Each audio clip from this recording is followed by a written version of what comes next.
माननीय सभासदों, माननीय अध्यक्ष जी,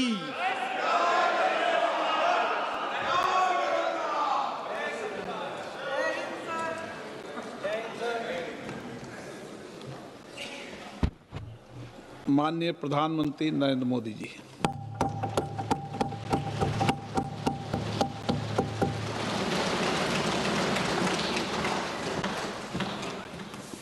आदरणीय अध्यक्ष महोदय,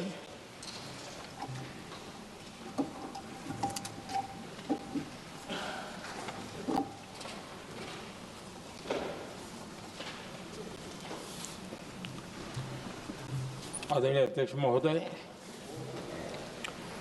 मैं इस सम्मानित सदन में पश्चिम एशिया में चल रहे संघर्ष और इसकी वजह से भारत के सामने आई चुनौतियों पर बात रखने के लिए उपस्थित हुआ हूं। इस समय पश्चिमी एशिया की हालत चिंताजनक है। बीते 2-3 हफ्तों में जयशंकर जी ने और हरदीप पुरी जी ने इस विषय पर सदन को जरूरी जानकारी दी है।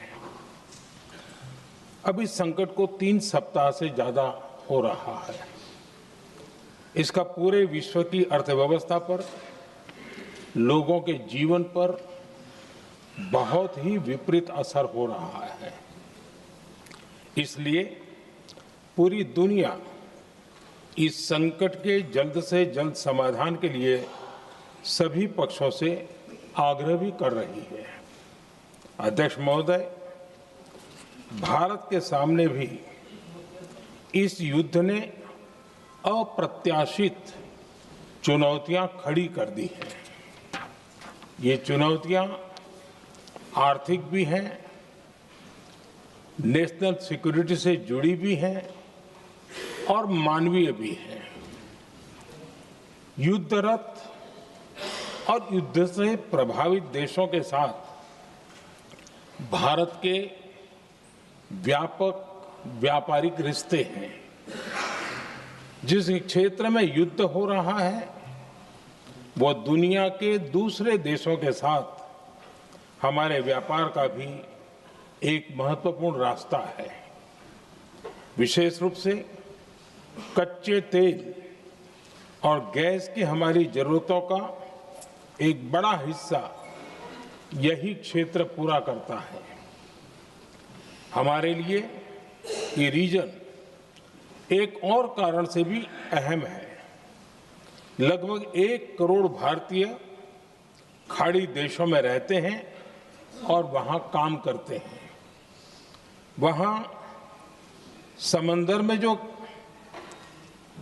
कमर्शियल शिप चलते हैं उनमें भारतीय क्रू मेंबर्स की संख्या भी बहुत अधिक है। ऐसे अलग अलग कारणों के चलते भारत की चिंताएं स्वाभाविक रूप से अधिक है। इसलिए ये आवश्यक है कि भारत की संसद से इस संकट को लेकर एक मत और एकजुट आवाज दुनिया में जाए।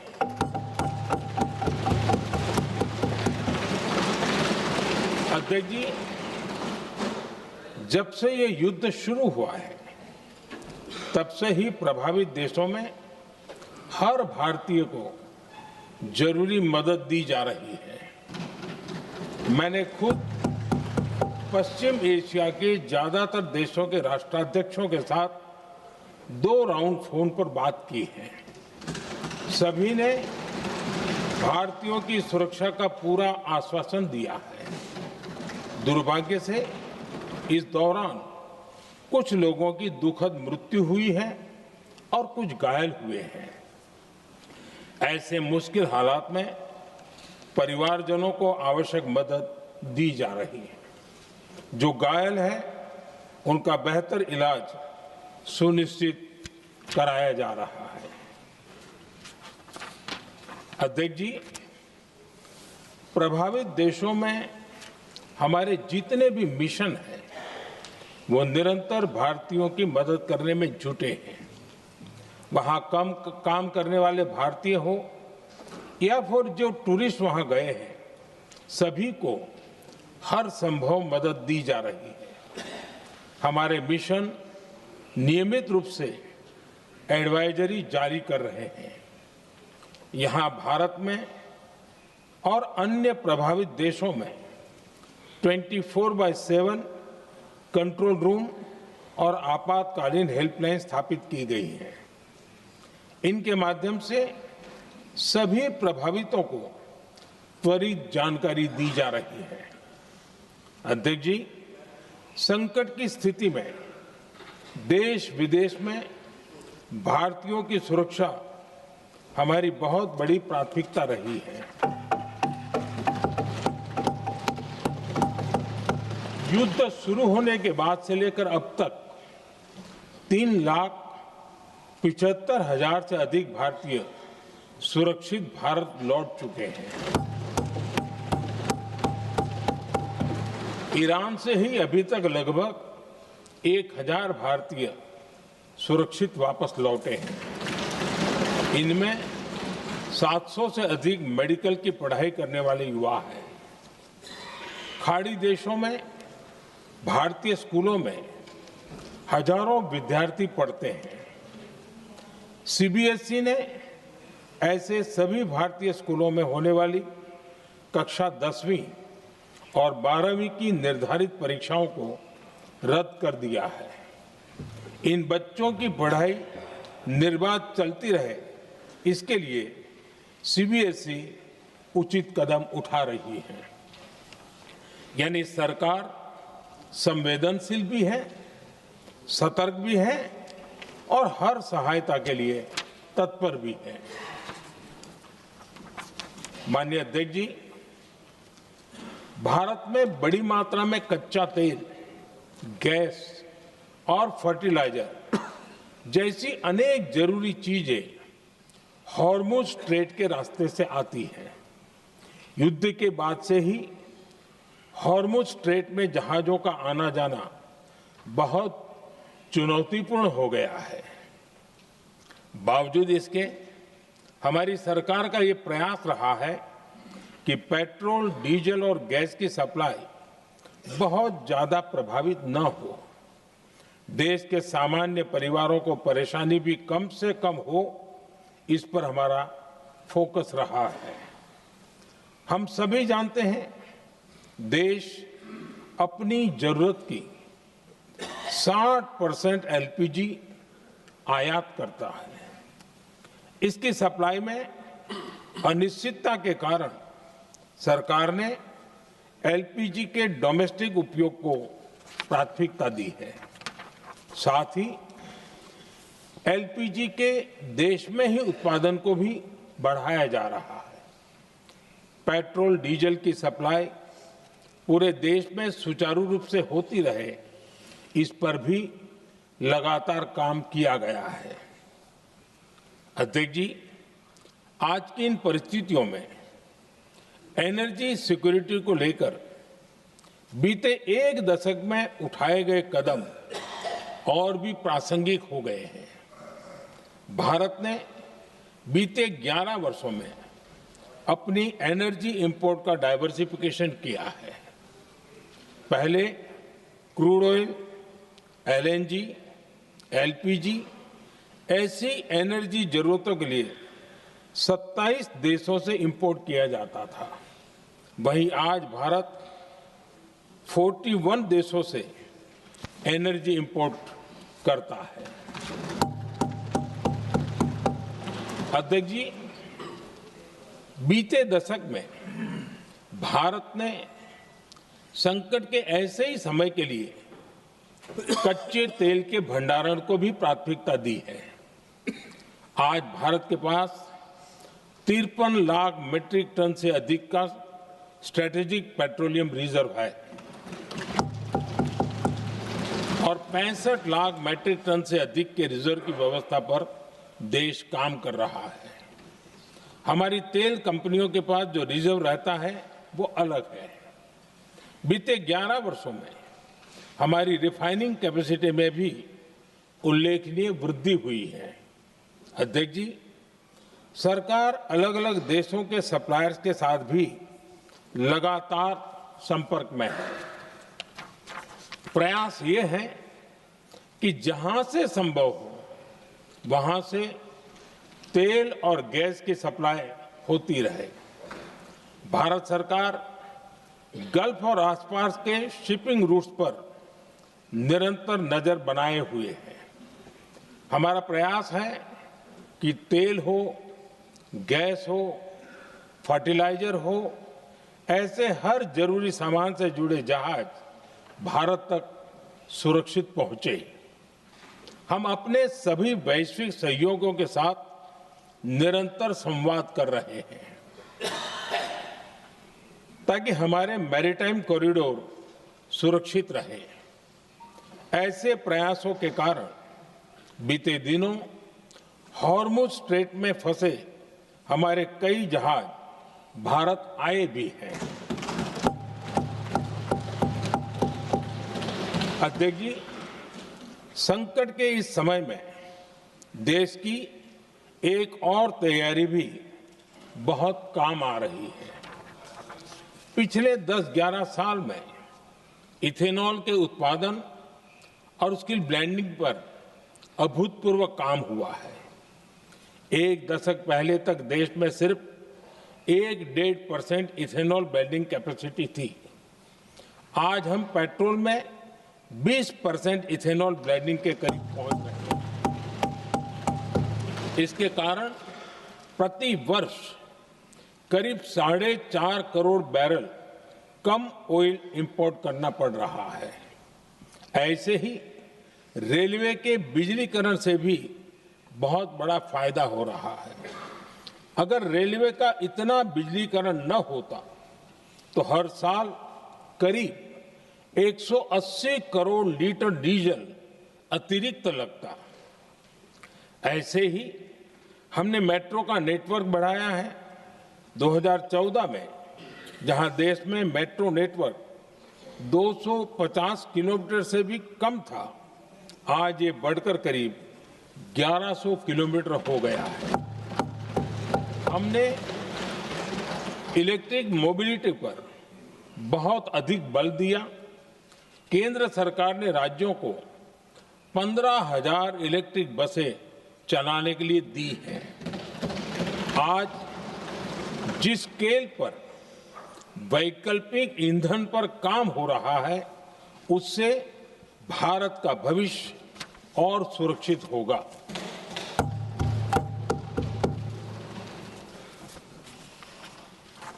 आदरणीय अध्यक्ष जी, हम जानते हैं कि एनर्जी आज इकोनॉमी की रीढ़ है और ग्लोबल एनर्जी नीड्स को पूरा करने वाला एक बड़ा सोर्स वेस्ट एशिया है।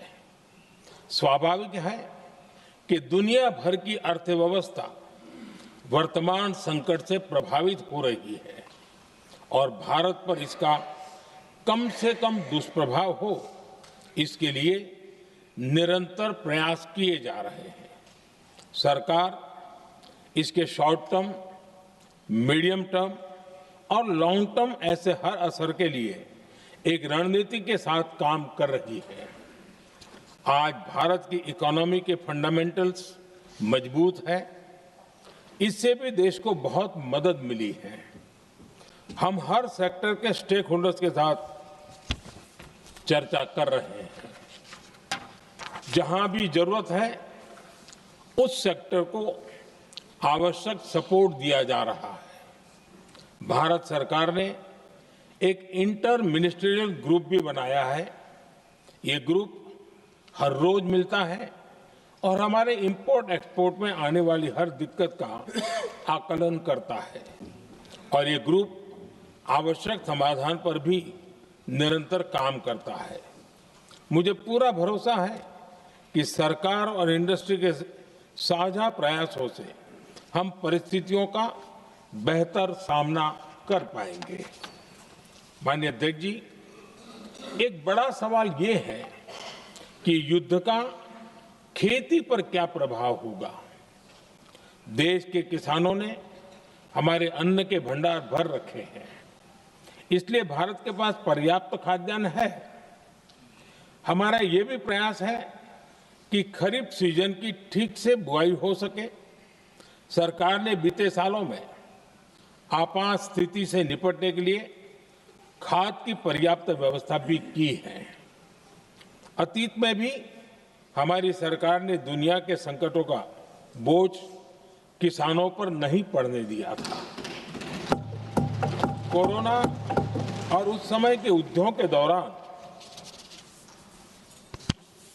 उस समय भी ग्लोबल सप्लाई चेन में डिस्टरप्शन आ गई थी। दुनिया के बाजार में यूरिया की एक बोरी 3,000 रुपये तक पहुंच गई, लेकिन भारत के किसानों को वही बोरी 300 रुपये से भी कम कीमत में उपलब्ध कराई गई। अध्यक्ष जी, देश के किसानों को इस प्रकार के संकटों से बचाने के लिए भी बीते वर्षों में अनेक कदम उठाए गए हैं। पिछले एक दशक में देश में 6 यूरिया प्लांट शुरू किए गए हैं। इससे सालाना 76 लाख मैट्रिक टन से अधिक की यूरिया प्रोडक्शन कैपेसिटी जुड़ी है। इस दौरान डीएपी और एनपीकेएस जैसी खाद का घरेलू उत्पादन भी करीब 50 लाख मैट्रिक टन बढ़ाया गया है। इतना ही नहीं, तेल और गैस की तरह खाद के आयात को भी डाइवर्सिफाई किया गया है। ऐसे ही डीएपी और एनपीके के आयात के लिए भी हमने अपने विकल्पों को विस्तार किया है। अध्यक्ष जी, सरकार ने देश के किसानों को made in India nano urea का विकल्प भी दिया है। सरकार किसानों को प्राकृतिक खेती के लिए भी प्रोत्साहित कर रही है। पीएम कुसुम योजना के तहत किसानों को 22 लाख से ज्यादा सोलर पंप दिए गए हैं। इससे भी डीजल पर उनकी निर्भरता कम हुई है। मैं सदन के माध्यम से देश के किसानों को विश्वास दिलाता हूं कि सरकार किसानों की हर संभव मदद करती रहेगी। आदरणीय अध्यक्ष जी, युद्ध का एक बहुत बड़ा चैलेंज ये भी है कि भारत में गर्मी का मौसम शुरू हो रहा है। आने वाले समय में बढ़ती गर्मी के साथ बिजली की डिमांड बढ़ती जाएगी। फिलहाल देश के सभी पावर प्लांट्स के पर्याप्त कोल स्टॉक उपलब्ध है। भारत ने लगातार दूसरे साल 100 करोड़ टन कोयला उत्पादन करने का रिकॉर्ड बनाया है। पावर जनरेशन से लेकर पावर सप्लाई तक के हमारे सभी सिस्टम की निरंतर मॉनिटरिंग भी की जा रही है और सरकार की तैयारियां उसको रिन्यूएबल एनर्जी से भी मदद मिली है। बीते दशक में रिन्यूएबल एनर्जी की तरफ देश ने बड़े कदम उठाए हैं। आज हमारी total installed power generation capacity का आधा हिस्सा रिन्यूएबल सोर्स से आता है। हमारी कुल रिन्यूएबल क्षमता आज 250 गीगावाट के ऐतिहासिक आंकड़े को पार कर गई है। बीते 11 वर्षों में देश ने अपनी सोलर पावर कैपेसिटी करीब 3 गीगावाट से बढ़ाकर 140 गीगावाट तक पहुंचाई है। बीते वर्षों में देश में करीब 40 लाख रूफटॉप सोलर लगे हैं। इसमें पीएम सूर्यघर मुफ्त बिजली योजना से भी लोगों को काफी मदद मिली है। गोवर्धन योजना के तहत देश में आज 200 कॉम्प्रेस्ड बायोगैस प्लांट भी काम करना शुरू कर चुके हैं। ये सारे प्रयास आज देश के बहुत काम आ रहे हैं। सरकार ने भविष्य की तैयारी और बढ़ाते हुए शांति एक्ट माध्यम से देश में न्यूक्लियर एनर्जी के उत्पादन को भी प्रोत्साहित किया है। कुछ ही दिन पहले small hydro power development scheme को भी हरी झंडी दी गई है, जिससे अगले 5 वर्षों में 1500 मेगावाट नई हाइड्रो पावर कैपेसिटी जोड़ी जाएगी। आदरणीय अध्यक्ष जी, जहां तक डिप्लोमेसी की बात है, भारत की भूमिका स्पष्ट है। शुरुआत से ही हमने इस संघर्ष को लेकर अपनी गहरी चिंता व्यक्त की है। मैंने स्वयं भी पश्चिम एशिया की सभी संबंधित नेताओं से बातचीत की है। मैंने सभी से तनाव को कम करने और इस संघर्ष को खत्म करने का आग्रह किया है। भारत ने नागरिकों, एनर्जी और ट्रांसपोर्ट से जुड़े इंफ्रास्ट्रक्चर पर हमलों का विरोध किया है। कमर्शियल जहाजों पर हमला और हॉर्मुज स्ट्रेट जैसे अंतर्राष्ट्रीय जलमार्ग में रुकावट अस्वीकार्य है। भारत डिप्लोमेसी के जरिए युद्ध के इस माहौल में भी भारतीय जहाजों के सुरक्षित आवागमन के लिए निरंतर प्रयास कर रहा है। अध्यक्ष महोदय, भारत हमेशा से ही मानवता के हित में और शांति के पक्ष में अपनी आवाज उठाता रहा है। मैं फिर कहूंगा कि बातचीत और कूटनीति ही इस समस्या का समाधान है। हमारे हर प्रयास तनाव को कम करने, इस संघर्ष को समाप्त करने के लिए है। इस युद्ध में किसी के भी जीवन पर संकट मानवता के हित में नहीं है। इसलिए भारत का प्रयास सभी पक्षों को जल्द से जल्द शांतिपूर्ण समाधान के लिए प्रोत्साहित करने का है। अध्यक्ष जी, जब ऐसे संकट आते हैं तो कुछ तत्व इसका गलत फायदा उठाने की कोशिश भी करते हैं। इसलिए कानून व्यवस्था सुनिश्चित करने वाली सभी एजेंसियों को अलर्ट पर रखा गया है। कोस्टल सिक्योरिटी हो, बॉर्डर सिक्योरिटी हो, साइबर सिक्योरिटी हो, स्ट्रेटेजिक इंस्टॉलेशंस हो, सबकी सुरक्षा को और मजबूत किया जा रहा है। अध्यक्ष जी, इस युद्ध के कारण दुनिया में जो कठिन हालात बने हैं, उनका प्रभाव लंबे समय तक बने रहने की आशंका है। इसलिए हमें तैयार रहना होगा, हमें एकजुट रहना होगा।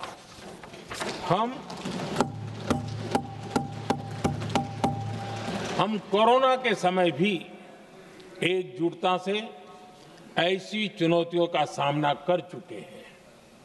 अब हमें फिर से उसी तरह तैयार रहने की आवश्यकता है। धीरज के साथ, संयम के साथ, शांत मन से हमें हर चुनौती का मुकाबला करना है और यही हमारी पहचान है, यही हमारी ताकत है। और हां, हमें बहुत सावधान और सतर्क भी रहना है। हालात का फायदा उठाने वाले झूठ फैलाने का प्रयास करेंगे, ऐसे लोगों की कोशिशों को सफल नहीं होने देना है।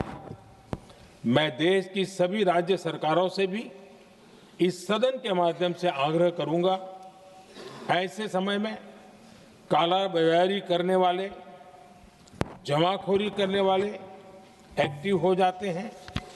इसके लिए कड़ी मॉनिटरिंग जरूरी है। जहां से भी ऐसी शिकायतें आती हैं, वहां त्वरित कार्रवाई होनी चाहिए। देश की हर सरकार और देश का हर नागरिक जब मिलकर चलेंगे तो हम हर चुनौती को चुनौती दे सकते हैं। इसी आग्रह के साथ मैं अपना वक्तव्य समाप्त करता हूं। बहुत बहुत धन्यवाद। माननीय सदस्यगण, जिन्हें आज अपना नियम 377 के अधीन मामले उठाने हैं, वो व्यक्तिगत रूप से सभा पटल पर अपना प्रस्तुत पटल पर रख सकते हैं। आइटम नंबर 15 वित्त विधेयक 2026